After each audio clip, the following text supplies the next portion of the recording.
Nibiru is an RPG by Federico Sohns published in 2019 after a successful Kickstarter. It was nominated for a couple of Ennie Awards in 2020. The premise of the game is that you wake up on a space station with partial amnesia and must recover or rediscover your past piece by piece. The twist here is that the space station is thousands of years old and is the size of the US or Canada. Being that big and old means the station is more of a dark biomechanical continent in space, with origins completely shrouded in mystery. Nibiru is a disc-shaped object about 3,600 kilometers in diameter. The author doesn't offer much more than that in terms of big picture details, so I had to fill in the blanks. At 3,600 kilometers or 2,200 miles in diameter, that would give it an area of 10 million square kilometers or 3.9 million square miles. That's roughly the size of China, the US, or Canada. The station spins in order to create gravity, which creates a sweet spot of habitability for humans and makes the rest of the disk uninhabitable. According to the author, a full 80% of the station is uninhabitable, which leaves a habitable zone about the size of Denmark or Greenland. The original name of Nibiru comes from Babylonian astronomy and was popularized by pseudoscience author Zecharia Sitchin. In 1976, Sitchin published a book that claimed that our solar system had a ninth planet, and it was the Nibiru referenced in ancient cultures. Then in 1995, a lady named Nancy Leader wrote a book claiming that this planet Nibiru was going to zoom near enough to Earth to physically flip our poles. Just a bunch of weird nonsense. The author of this book takes on a more plausible location for Nibiru, being a body that orbits the actual star Fomalhaut. Fomalhaut is found in the constellation Pisces Astrinus in the southern hemisphere and is about 25 light years away from us. It was somewhat recently photographed as being bathed in primordial gases with a tiny body cutting through the nebula. We don't really know much about this object called Fomalhaut b in real life, and this book pretends that the planet is really this huge space station harvesting gas for its fission reactors. That's good enough for me. The book details the hazy beginnings of human life on Nibiru, wherein they simply arrive one day, centuries ago, and start settling near the station's power-generating core. This zone, where the gravity is just right for humans, comes to be known as Antumbra. There are a few million humans on all of Nibiru, and 95% of them live in the core sectors of Antumbra. The population here contains 8 or so major vaults, or huge contained habitat spheres, that are integrated into the landscape of Nibiru itself.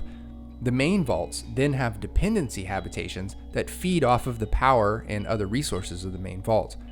The book does a good job of giving each of these vaults their own culture and feel.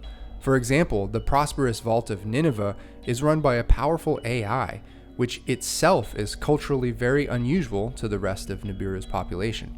It should be mentioned here that there are essentially 3 zones to play in. There's Antumbra, or the core sectors, a rough frontier sector called Penumbra, and an even rougher outer sector called Umbra. Each of these sectors offers a different feel of gameplay.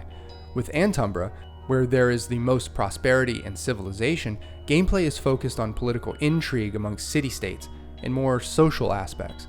Then there's Penumbra, which is way further out from the core. You can only get here by using giant ancient elevators called ascendants. Whereas gravity in the core sectors is about 0.8 Gs, here it's 1.8 Gs on average. The population is genetically different from those in Antumbra, tougher and stronger but shorter lived. The book outlines 8 significant vaults in Penumbra, giving an equal amount of cultural and historical information as for Antumbra. The main societal problem in Penumbra is how the wealthy overlords from the core sectors have exploited them for generations.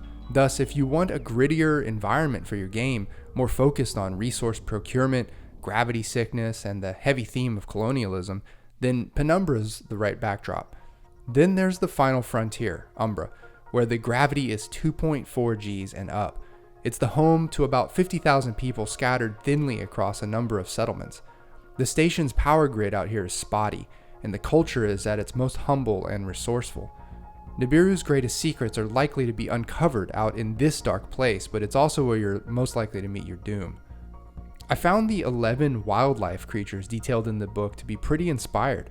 Most of them resemble a creature from Earth, but they are all fundamentally different from Earth fauna. For one, they are all heavily bioelectric, meaning they handle, if not outright consume, electricity tapped directly from the space station's landscape. Some of these creatures, however, are carnivorous, and a couple of them are parasitic in very interesting ways. Without any appreciable sunlight, the only way the humans on Nibiru get nutrition is fungi. Fungi come in a bunch of different forms, and some are rare enough to be valuable commodities or the MacGuffin in your one-shot or campaign. The rundown on fungi is one of the many aspects of the book that seems very well thought out and conceived, but without beating you over the head with too much detail. Society in all three general zones of human-occupied Nibiru is riddled with autonomous machines, or so-called AI. The AI serve all kinds of different functions in society, and are essentially divided into subservient or rogue. In a lot of ways, the automatons in this society remind me of droids in the Star Wars universe. They're commonplace, they're robustly constructed, and sometimes they cause problems, but usually they're just a part of everyday life. Most rolls in the game are done with 3 dice, and it's always d4s.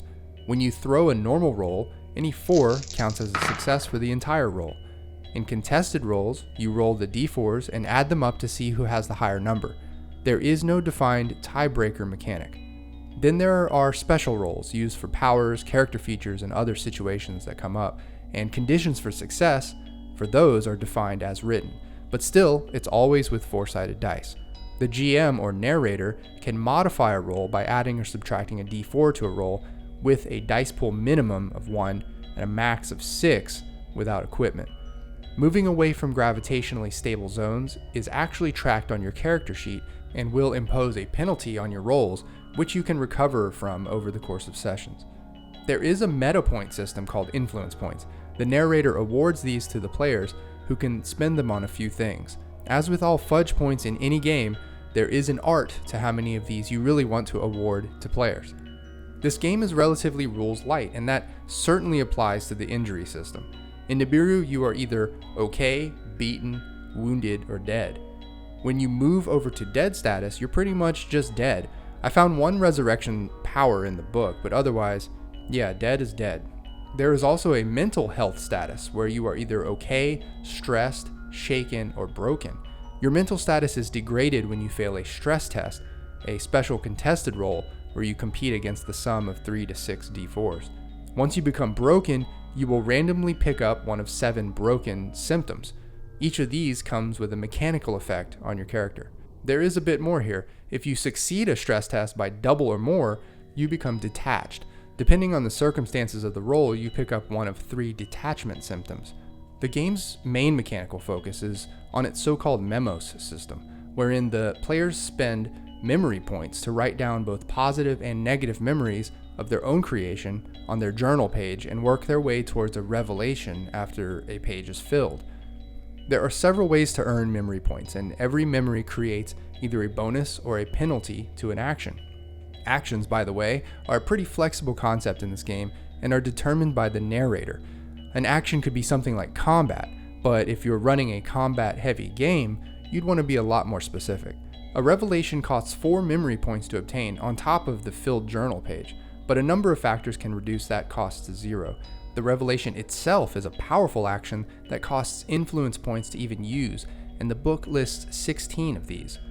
So probably the most fascinating aspect of this game is not just the setting itself, but how PCs fit into it. All players assume the role of a vagabond, an individual who has suffered from amnesia and wakes up on Nibiru. There are 5 origins, or habitats as they're oddly termed. Each of these is wildly different from one another, and each carries distinct mechanics on action and memory handling. For the sake of brevity, I won't go over each of these mechanics, but I did find all of them compelling, if not a bit unbalanced. It's also worth mentioning that being known as one of the vagabonds in any of Nibiru's societies is dangerous. Due to their unique nature, there are all kinds of forces trying to exploit, capture, study, or outright kill vagabonds. The only general exception out there is in Umbra, where there is a culture of giving shelter to them. Here are the 5 origins that your vagabond character can have. A rogue AI. You're really a sentient machine that looks human and who has broken out of the programming that once bound you to servitude. A wild. You're really a native species of Nibiru, a wild creature telepathically bound to the vast landscape, but who now takes the form of a human. Dreadlander, you were born with a virus attached to your amygdala that gives you waking nightmares. You can pass these on with your breath. Dreamlander, you are a repository of memories of previous or other people's lives. You can connect with other NPCs and recover their lost memories. Bright Towner, odd objects that you come across trigger memories of a previous life, or maybe sometime earlier in your life, where you lived on Earth or an Earth-like planet. Okay, so here are my thoughts on Nibiru. Cons. Typographical errors. It's probably a pretty easy fix, but there are a lot of these. I almost never mention stuff like this, but there seemed to be an inordinate number of such errors. They might get fixed in a future version, I'm not sure. No big picture. This is another sort of nitpicky gripe, but I almost desperately wanted to see a depiction of the disc-shaped space station as a whole. The scenic artwork in the book is fantastic, and I don't think it would have been too much of a challenge for one of these artists to depict Nibiru hurtling through the planetary nebula of Fomalhaut. Pros. The setting. This is a very well conceived and thought out world with deep cultural descriptions and wildlife that makes sense in the context. And the harsh realities that come with living on an ancient fission-powered behemoth of a space station are pretty captivating. The memories. The Memos System makes the game almost like a journaling RPG. Players are expected to be creative and to really put down some words on paper. And the origins or habitats jumpstart that creative process. The adventure. At the end of the book is a sample adventure that just sort of lights up the whole setting and game concept. The book is also riddled with countless one-shot and story ideas. I really appreciated the idea density and originality of this one. There's a lot of novelty packed into 200 pages here, and the setting has really stuck with me. Just one word to future GMs of this game: if you want to avoid giving your players nightmares, leave the mermaids out of your game. Thanks as always for watching. This is Dave signing off. See ya.